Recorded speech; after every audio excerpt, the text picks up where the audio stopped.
নমস্কার, আমি ডক্টর বিজয় শিকদার। আজ আর একটি নতুন ভিডিও নিয়ে আপনাদের সামনে উপস্থিত হলাম। আজ একটি কমন ম্যাটার নিয়ে আমি আলোচনা করব, সেটা হলো সুগার বা ডায়াবেটিস। আমরা প্রত্যেকেই জানি বর্তমান দিনে ডায়াবেটিস এখন সবারই কমন একটা ডিজিজ, যেটা প্রত্যেকটা মানুষের মধ্যে প্রায় দেখা যায়। ভারতবর্ষে যদি দেখা যায় 72% মানুষের মধ্যে এখন ডায়াবেটিসটা কমন হয়ে গেছে। কিন্তু এই ডায়াবেটিসের জন্য মানুষের অনেক প্রবলেম হলেও আমরা জানি যে ডায়াবেটিসের থেকে কিছু কমন প্রবলেম যেগুলো আজকালকার দৈনন্দিন জীবনে ধরা পড়েছে বা আসছে, তার একটি প্রথম উদাহরণ হলো গ্যাংগ্রিন। গ্যাংগ্রিন কী জিনিস? গ্যাংগ্রিন হচ্ছে কোনো মানুষ বা কোনো পেশেন্ট দীর্ঘদিন ধরে যদি সুগারে আক্রান্ত হয়, কিংবা হয়তো তার প্রথম চান্সে সুগার ধরা পড়লো এবং সুগার ধরা পড়ার পরে সে রীতিমতো হয়তো ওষুধ খাচ্ছে, কিন্তু কখনো কখনো ওষুধটাকে স্কিপ করে যাচ্ছে। এমতো অবস্থায় সে বাইরে কাজে গিয়ে তার দেখা গেল পায়ে কোথাও একটুখানি কোনো আঘাত লাগলো, কিংবা সেখান থেকে হালকা উন্ড তৈরি হলো বা একটু ক্ষত তৈরি হলো এবং সেখান থেকে ব্লিডিং হলো, এবং সেই মানুষটা ঠিকঠাক করে সেটাকে ড্রেসিং করলো না বা ঠিকঠাক করে সেটার পরিচর্যা না করার জন্য সেখান থেকে ধীরে ধীরে সেই জায়গাটার স্কিনটা নষ্ট হতে থাকে, এবং এই নষ্ট হওয়াটা এতটাই পরিমাণে বেড়ে যায় যে সেই জায়গাটার টোটাল মাংসপেশিটাই খারাপ হয়ে যায় এবং সেই জায়গাটা পুরো কালো হয়ে পচে যায়। এটাকেই আমরা গ্যাংগ্রিন বলি, কখনো কখনো আমরা আলসারও বলি। এইবার এইটা হওয়ার কারণ কি শুধুমাত্র সুগার? না, এটা শুধু সুগারের জন্য হয় সেটা আমি বলবো না, এটা আরও অনেক কারণ আছে। যদি এটা পিএডি হয়, পেরিফেরাল আর্টেরিয়াল ডিজিজ, যদি সেক্ষেত্রেও হতে পারে। অনেক সময় দেখা যায় কোনো মানুষের বা কোনো পেশেন্টের হঠাৎ করে নিচের দিকে লোয়ার লিম্বে হঠাৎ করে ব্লাড ফ্লোটা কমে যায় বা ব্লাড সার্কুলেশনটা কমে যায়। ব্লাড সার্কুলেশনটা কমে যাওয়ার জন্য অনেক মানুষের এই ধরনের রোগ হয় বা এই ধরনের রোগে আক্রান্ত হয়।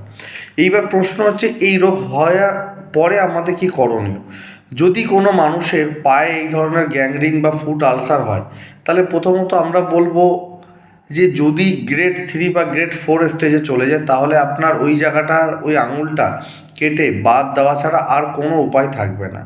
কিন্তু যদি এটা প্রথম চান্সে আপনি বুঝতে পারেন, যদি তৎক্ষণাৎ যদি কোনো ডাক্তারের কাছে যান, তাহলেও কিছুটা উপায় থাকে। এটা ভালো ভালো অ্যান্টিবায়োটিকের দ্বারা অক্সিজেন থেরাপি করে এবং কিছু ড্রেসিংয়ের মাধ্যমে এটাকে রিপিট সুস্থ করা সম্ভব ওই যে ক্ষত স্থানটিকে।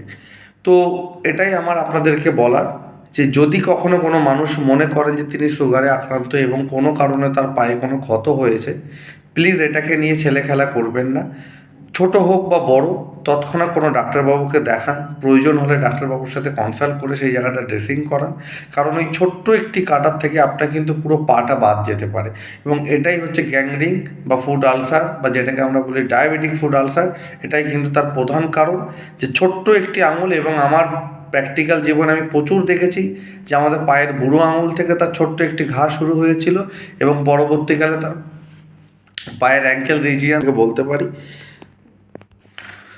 সুগার মানুষের জীবনে কতটা ক্ষতিকারক প্রভাব ফেলতে পারে, সেটা আজকে তারই একটা ছোট্ট ভিডিও বানালাম আপনাদের জন্য। তাই দয়া করে ডায়াবেটিস নিয়ে আপনারা সচেতন হন আরও বেশি। শুধু ডায়াবেটিক ছাড়াও যে হবে না এরকম কোনো কারণ নেই। যারা দীর্ঘদিন মাঠে ঘাটে কাজ করেন, অনেক সময় অনেক হার্ডি কাজ করেছেন, বা দীর্ঘদিন ধরে একভাবে দাঁড়িয়ে কাজ করেন, সেটা যে কোনো কাজ হতে পারে, বাড়ির কাজ, অফিসিয়াল কাজ বা যে কোনো কিছু, সেক্ষেত্রেও কিন্তু এরকম সমস্যা হতে পারে বা আপনার পায়ের ফুড আলসার হতে পারে। কারণ সচেতনতা আপনাদের কাছে যদি না যায়, এই ধরনের সমস্যা যত দিন যাবে বাড়বে। সেক্ষেত্রে কিন্তু আপনার মূল্যবান পা বা হাত, এগুলো যদি আঙুল বাদ যায়, তাহলে যার যায় বা যে মানুষটার এই সমস্যা হয়, তারাই বুঝতে পারে তাদের জীবনে এটা কতটা ইম্পর্টেন্ট একটা ছিল।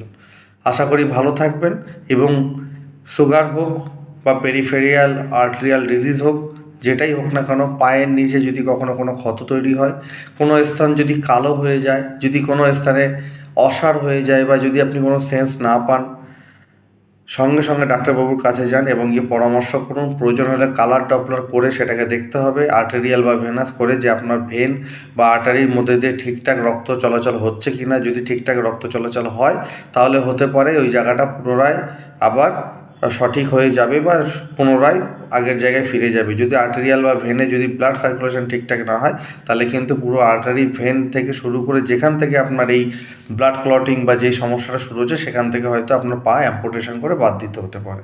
ধন্যবাদ, ভালো থাকবেন।